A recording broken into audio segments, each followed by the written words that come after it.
Hello again. Well, due to the current situation in the United States and abroad, YouTube has asked me to tweak my videos a bit. So, it's either doing them at home in the house with other people running all about, playing music all out, or doing it in the car. So I figured, we'll do it in the car. Okay then, so I could talk about the coronavirus, which everybody and their father has done to death. Then, of course, there's the TikTok videos. I really don't care for that either. So I'll just continue where I left off. What did I leave off? Okay. So, ancient Egypt is our topic for today. The history of ancient Egypt. This is an audio book. So, we'll listen together. I'll give my comments and criticisms. And we'll just go from there. Let's face it. Let's be real. Come on now. All y'all not getting ready to pick up a book and learn about ancient Egypt. You barely want to learn about America. You barely want to learn anything that's going on now. And half the time, when you do hear something, you think it's fake. Or as President Trump likes to say, fake news. Okay. So, let me see here. This is a 48 chapter audiobook. It is narrated. Well, can I say narrated? The speaker. We'll put it like that. The speaker is Professor Bob Breyer. And I find this book to be very interesting. I used to read books quite often as a child, but as I got older, snorefest. After the first 2 or 3 chapters, I'm asleep. I'm sorry. I don't know what it is. I can't do it. It has to be really, really interesting for me to actually stay woke and read the whole book. So, excuse me, my sleeping habits are all over the place. Sometimes I'm up in the middle of the night for no reason at all. So, anyway, enough of that. I started, last time I was listening to this, I think chapter 14.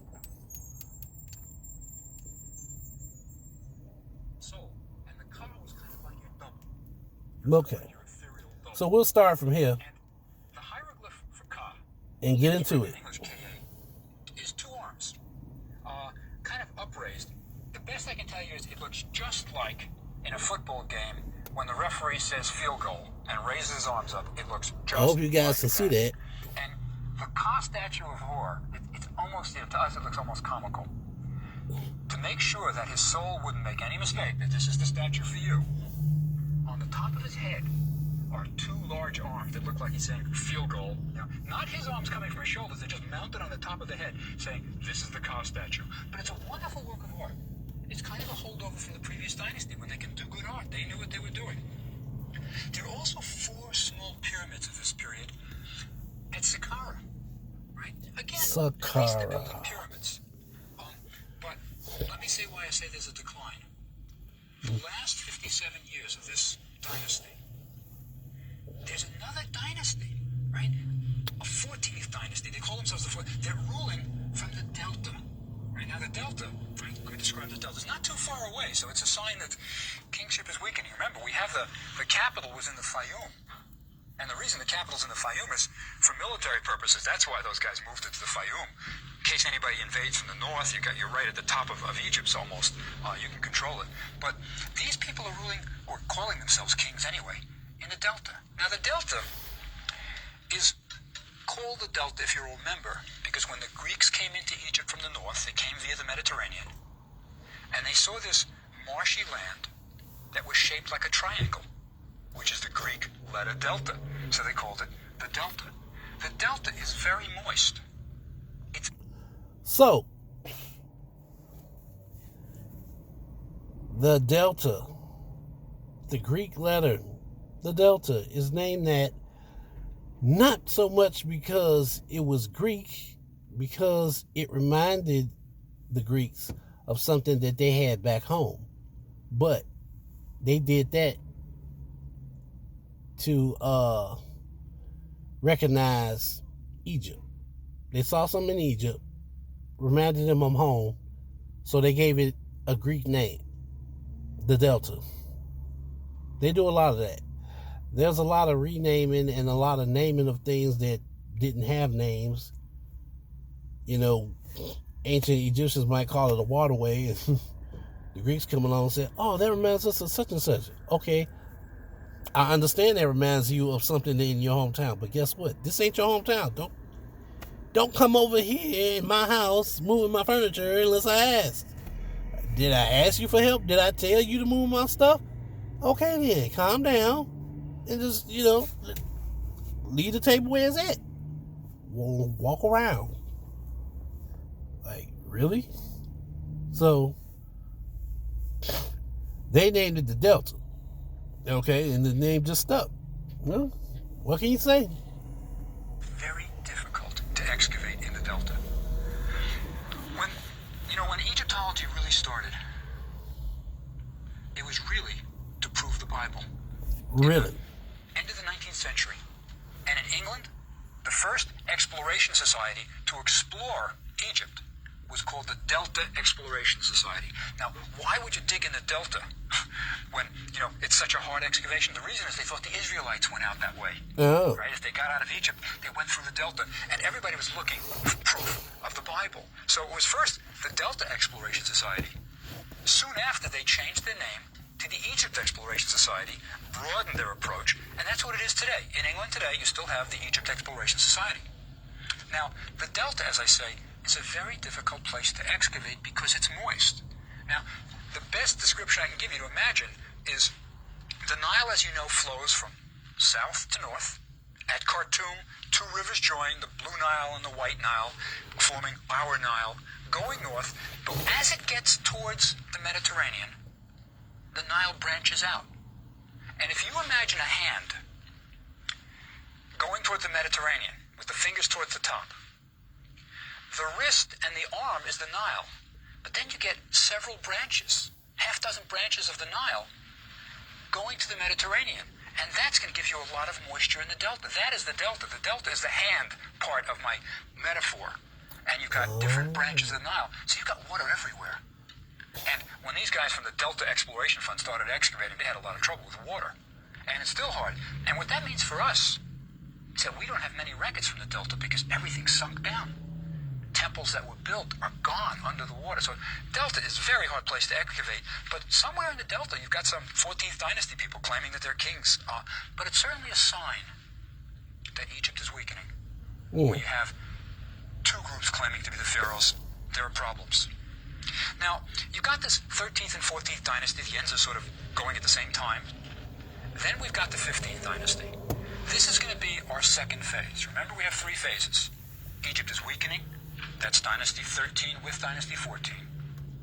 But now we're going to get Egypt under foreigners, Dynasty 15. These people are called the Hyksos. Now, Hyksos is a word made up of two Egyptian words, and it's mistranslated often in the past. Now we've got it pretty much right. Almost everybody agrees. But it used to be said that these people were shepherd kings. Now, I think the idea was that they were nomadic wanderers who came into Egypt and somehow took over. But now we know the translation that's really correct is foreign kings. Foreign kings. See, one of the difficulties about figuring out who these people really were is that the Egyptians had a very special sense of history. Really? They never kept records of the bad days. In other words, if you read battle accounts of ancient Egyptian wars, they never lost a battle. You know, you'll get accounts of pharaohs who won every single battle. They just kept winning them closer to home, you know, as they retreated. So the Egyptians didn't have a sense of history like we do, that you have to be accurate, you have to keep it all right. So we don't have a lot of records of these people. But in general, we call them the foreign kings, the Hyksos. Now, the foreign kings, the Hyksos. I've heard of that term being used to describe these people. I've heard many different descriptions of the early Israelites. Which one's true, which one's fake, what's real, what's not, you don't know. Especially when you get people telling you, well, you know, you can't add to the Bible, you can't take away from it. Okay, I understand that, but you're talking about a language that was roughly translated into another language. So that's like, come on now, people. Work with me here. German into Spanish into English. If you're English and you're not proficient in multiple languages, there's a good chance you're going to misinterpret something. You're dealing with two different people, two different languages. So you trying to tell me that back in the early days of language translation, they got it right each and every time? Yeah, right. Okay.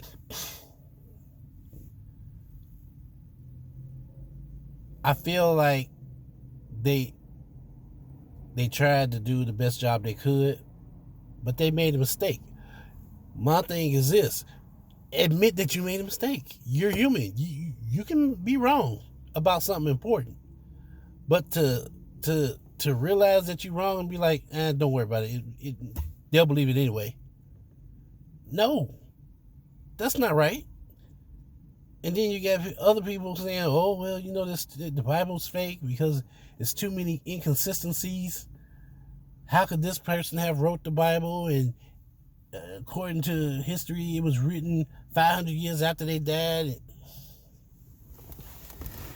I mean, it does raise an interesting question. If I'm telling somebody a story of my life, in my life and times, and they write it down, and then 300 years from now, somebody rewrites it in a different language, and people believe it, they either going to think I was a very bad person or they going to think I was a very good person. But the truth is in the middle. So, how do we get to the truth? Well, that's not what the book says. He did this and he did that, and then in 2000 and such he did that. You weren't there. So regardless of what somebody wrote down and translated to you, unless you get it from the first source, unless you got it from me or the person that I told in English because I speak English, then you have to take it with a grain of salt. The Hebrew language is very distinct. So, translating it from Hebrew to Spanish to Greek to whatever, there's going to be errors. No, I'm not believing that it wasn't no errors. There's going to be some errors. Okay? We people that speak English make errors. So, really? As sophisticated as we are, we make errors, and you want me to believe that the people writing the King James Bible didn't make a mistake with their these, thous, and arts and Shakespearean language? Because that's what it sounds like to me, Shakespearean language. But guess what? They didn't speak Hebrew. They didn't speak Hebrew. They were dependent on other people who spoke Hebrew to translate. But here's the thing. If it was written hundreds of years later, then even the Hebrew language would have changed. Why do I know this? Because the original English language is not what I speak. I speak the modern English language that I was taught to speak. But that's not the original English language. I mean, it is what it is. Facts. So, that being said, he's talking about the Hyksos. Now, what part do they play in history is what we're trying to find out. We're pretty sure that they're Semites. Semites? From what might be Palestine area, Canaan, somewhere around there. They may not have even just conquered. They may not have just came in and conquered. It could be they lived in Egypt for quite a while and then sort of somehow just took over. The reason I say that is, remember last time we talked about the tombs of Beni Hassan? Those were the tombs where the nomarchs were that were kind of very grand during the 12th dynasty, during the Middle Kingdom. Well, the tombs of Beni Hassan show Semites in Egypt. We can tell they're Semites. They have little beards. They wear different clothes. They have kind of colored cloth, like a kaftan with lots of, fancy designs. They're bringing tribute. They're bringing trade goods, things like that. So there's no question about it. Semites were living in Egypt before this period. So there may have been a lot of Semites there and then just take over. Or perhaps they really come in and conquer. We don't know for sure. But anyway, we do know that these Hyksos set up shop in the Delta in the north. And they establish a capital called Avaris. Now, again, remember, it's moist in the Delta. We don't have very much in the way of artifacts from these people. They really are a mystery. There's an excavation going right on. Right? They're doing it. They're plowing right on, but they're not finding as much as they'd like. Manfred Bitok is doing it right now. It's at Tel El Daba, which is the modern name of where Avaris was. He's from the University of Vienna, but it's a hard excavation. The water table's fairly high. But he's found some interesting things. Let me tell you what he has found. One is that these Hyksos were somehow interacting with other foreigners. One of the big surprises of Bitok's excavation is that he found frescoes, paintings from walls at Avaris, the Hyksos capital, damaged, but big enough fragments, say bigger than your fist, bigger than your hand, that show that they had paintings from, like Minoan artists had done them, from Crete. So these are, certainly they probably had Cretan artists maybe who were doing them, or they'd seen these, but there's this exchange somehow of Minoan art with the Hyksos. Very curious. The Egyptians never had this. So they're doing, foreign things. There's even... Wait a minute. Crete. Why doesn't that sound familiar? What the heck? Anyway, Crete. Anybody know what Crete is?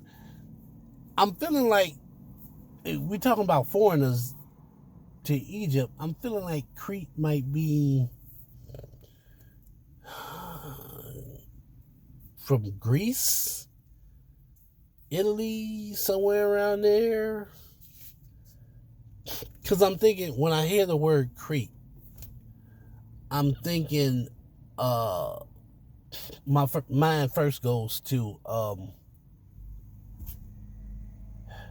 Greek mythology. Something I heard a while back. But yeah,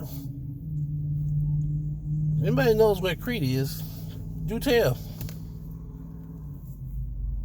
So you got the Hyksos intermingling with people from Crete.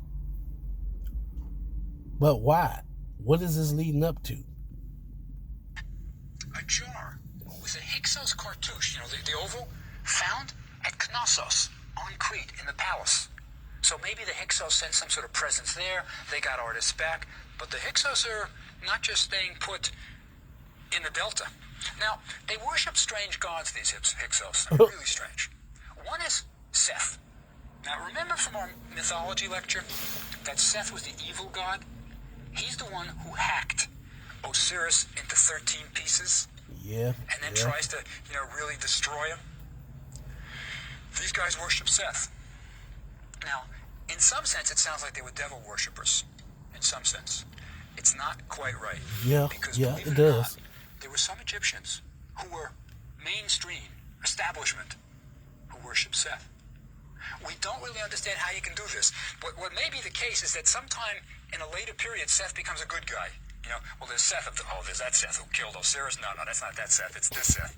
But see, that's what I'm saying about history. One group of people tell you one thing, and then years later, somebody else is like, no.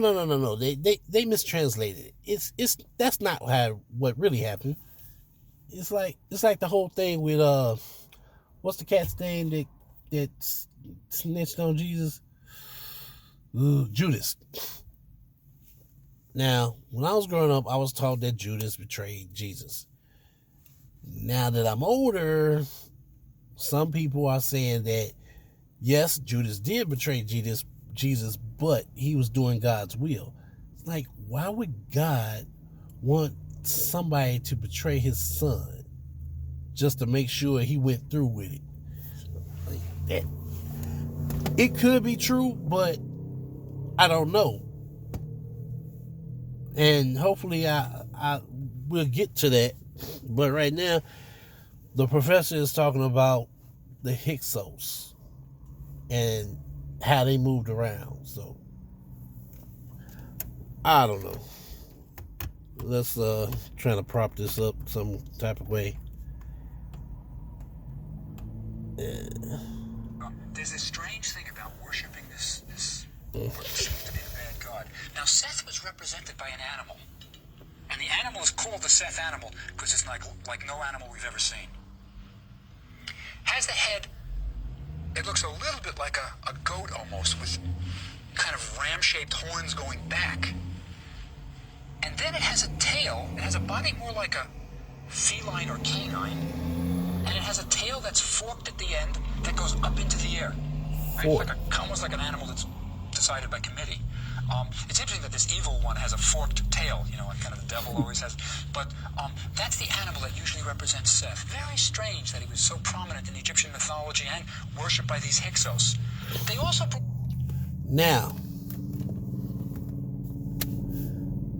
this Seth character that came later, the second Seth, has a forked tail that goes up in the air. Come on, people, work with me. Y'all already know where I'm going with this. This was before the Bible. Before the Bible. So you mean to tell me, in the Bible, depictions of Satan are of a half man, half beast type thing, creature with a pitchfork tail? Now, I'm not saying that it's literally described in the Bible, but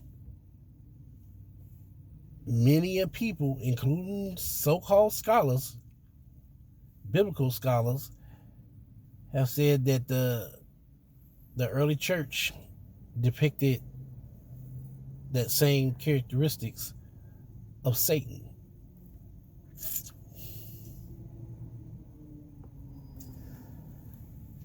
Cultural appropriation. They even took our ideologies, our I can't even think of the word right now. They took the good and the bad. All the fairy tales that we had to tell the little kids to try to get them to stay on the straight and narrow, they took that, renamed it, rebadged it, repurposed it, and just ran with it. And then you tell white people that you should hate black people because they are the scum of the earth. They're less than human. Less than human. Okay. All right. I'm going to try to be civilized. In their own god. They have a god Reshep, who was a god Reshep. of storms, right? Kind of interesting. Also war. Right? Storms. What I wonder about the Hyksos, because they were these foreign people. Did they have temples like the Egyptians? Raiding. You know, Egyptian temples were a big deal. They were, large affairs with lots of priests bustling around. Did the Hyksos have them? If they did, the temples are gone. But they don't really seem to have integrated. One of the things about the Hyksos that I think is important is they were illiterate. They seem to be illiterate. At least we don't have carvings on walls that they've left. And the reason I'm pretty sure they were close to illiterate is they carved scarabs, those little beetles that were carved out of stone to be amulets. And often, if you were an Egyptian and carved a scarab, you would do it with your name on the bottom and maybe a sort of a magical prayer. You'd say, there are scarabs that say Happy New Year, for example, or good health to you. The scarabs that these Hyksos carved are just kind of mainly scrollwork designs, geometrics, not like they were into the language at all. And scarabs are important to us because, scarabs travel easily. They're small. They're trade objects. You can give one away. Somebody takes it. He takes it home with him. Doesn't have to pack it. Scarabs travel like beads. Ask any archaeologist. Beads get around. You find beads from this civilization and another civilization.